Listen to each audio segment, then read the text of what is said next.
এই থাক থাক থাক না বাইরে কথা ঠিক আছে। Thank you. নামাজটা পড়ে গেল না? দেন দেন দেন দেন আগে নামাজ পড়ে আসে। তবে ক্ষুদা লাগলে আগে খাইতে বলছে। হ্যাঁ ক্ষুদা লাগলে আগে বলছে খাইতে, পরে নামাজ।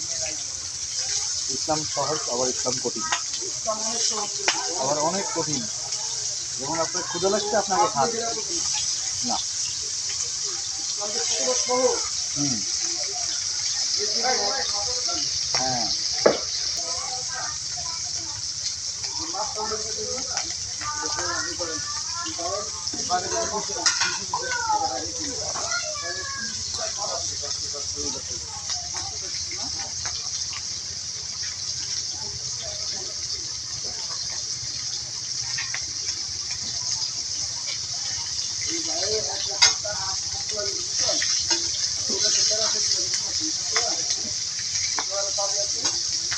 এত খেলা